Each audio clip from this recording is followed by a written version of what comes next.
तो ये विषय, इंद्रिय, मन, इनके गुलाम हो और भगवदानंद की अनुभूति करना चाहते हो, पहले इनकी गुलामी से हटो।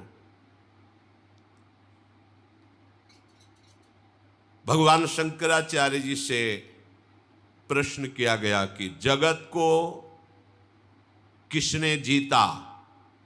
जीतम जगत के न। ज्ञान समुद्र है, बड़े बड़े विद्वानों को एक क्षण में मौन करा देने वाले महापुरुष। प्रश्न हुआ, जीतम जगत के न, किसने संसार को जीता? कौन स्वतंत्र और विजयी माना जाएगा?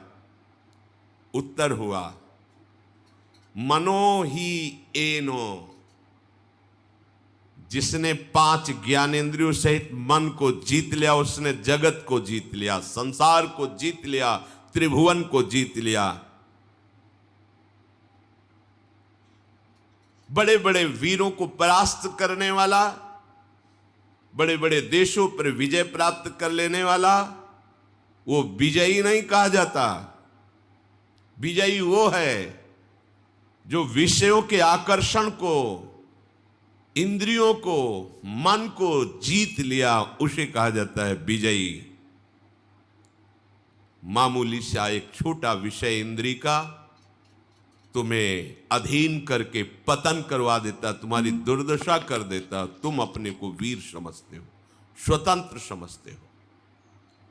अरे तुम ये नहीं समझ रहे कि कितनी बड़ी तुम्हारी गुलामी हो रही इंद्रियों की। वो जैसा चाह रहे वैसा करवा रहे हैं। तुम घोषणा करते हो मैं वीर हूं, मैं उपासक हूं, मैं विजयी हूं, संसार त्यागी हूं। देखो ना, इंद्रियों की, मन की गुलामी से जो मुक्त हुआ, वही तो मुक्त कहा जाता है, वही तो भगवदानंद का अधिकारी होता है।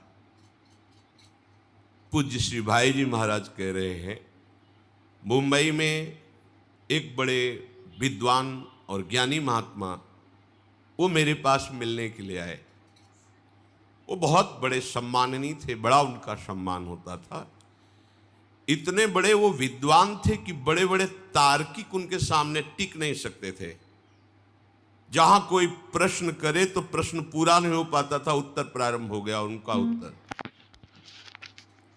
परंतु जब वो हमारे पास आए, 1-2 दिन रुके, तो उनकी दिनचर्या देखी।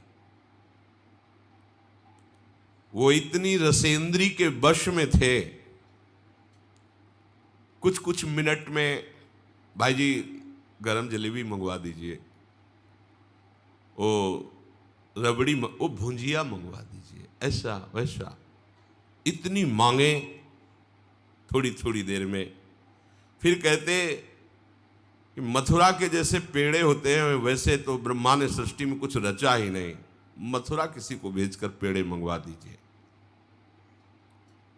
एक दिन में 25-50 चीजें अलग अलग से मंगवा के पाना उनका स्वभाव था, प्रभाव था कि बड़े बड़े विद्वान तर्क में परास्त हो जाते थे और ज्ञानी थे, महात्मा वेश में थे, बड़ा सम्मान होता।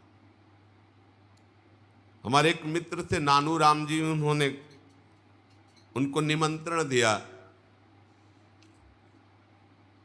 महाराज की विद्वता और सम्मान देख करके जब घर ले गए तो छक गए शाम तक ही। महाराज ऐसी ऐसी मांगे, ऐसी, भाई जी से कहा कि अब इनको कभी निमंत्रण नहीं देंगे, इतनी मांगे थोड़ी थोड़ी देर में, ये वो ऐसा। फिर मैं एक दिन उन महात्मा जी से पूछा कि महाराज आपका ज्ञान, आपकी विद्वता, आपका प्रभाव, फिर ये कलंक कैसा? एकांत में थे, अपना बड़ा हितैषी जान करके उन्होंने कहा कि यद्यपि इन विषयों का आत्मा से कोई संबंध नहीं है, इसमें मेरी कोई हानि नहीं है, क्योंकि मैं निरपेक्ष रहता हूं, पर वास्तविक आपसे छुपाव की बात नहीं, मैं रसेंद्री को जीत नहीं पाया हूं। ये बार बार मुझे परास्त करती, मुझे ग्लानि भी होती है, पर मैं क्या करूं, इसको जीत नहीं पा रहा हूं, रसेंद्री को। ये नया नया चाट बन गया है, ये लाओ वो लाओ। मैं दुखी भी हूं पर इसको जीत नहीं पा रहा हूं। देखिए देखिए भाई जी, देखिए देखिए, इतना बड़ा ज्ञानी, इतना बड़ा सम्माननीय एक इंद्रिय की गुलामी नहीं छोड़ पा रहा है। इसलिए उपासकों से हम कहते हैं कि महात्मा बनना सरल है, विद्वान बनना सरल है, लेकिन स्वतंत्र होना बहुत कठिन है। एक छोटा सा विषय घुटने टिकवा देता है, छोटा सा विषय। इतना बड़ा ज्ञानी महात्मा परास्त होकर, दुखी होकर कहता है मैं रसेंद्री की चाट नहीं छोड़ पा रहा हूं। ये बार बार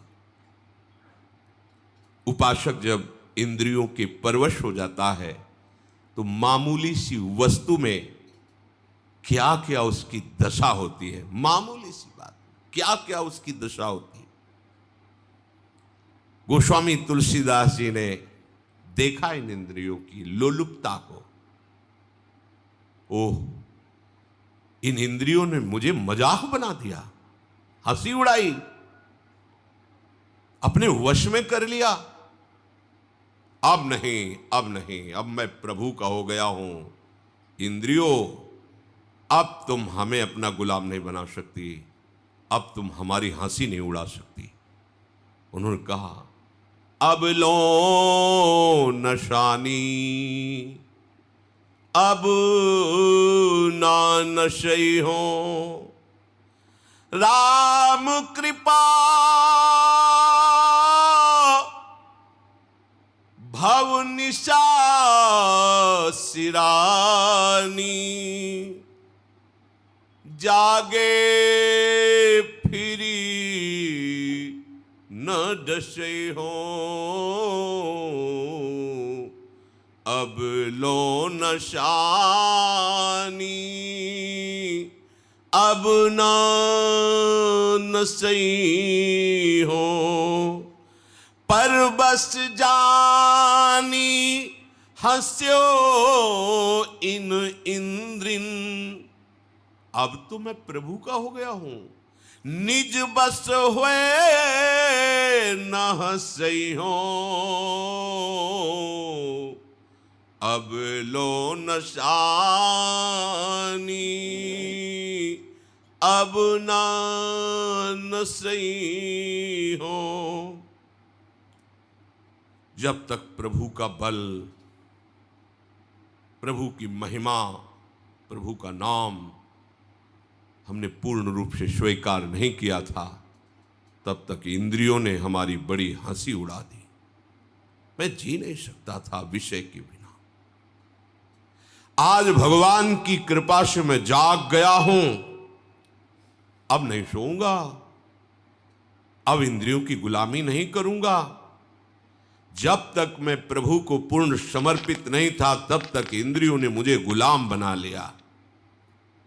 ये प्रतिदिन मुझे नाच नचाती रही, जैसा चाहती रही। संसार हंसता रहा। आज नहीं, अब नहीं। उपासक इस बात को समझे, प्रभु का बल लेकर, प्रभु के आश्रित होकर इंद्रियों की परवशता को मिटा दे। देखो, यही उपासना है। थोड़े से स्वाद के लिए, थोड़े से सुख के लिए, थोड़ी सी सुंदरता के लिए, थोड़े से शब्द सुनने के लिए, स्पर्श करने के लिए सच्चिदानंद सुख का बलिदान कर रहे हो। यह अवसर सच्चिदानंद सुख के लिए मिला है, क्या कर रहे हो? मणिगण पुंज ब्रजपति छाणत, हित हरिवंश कर गही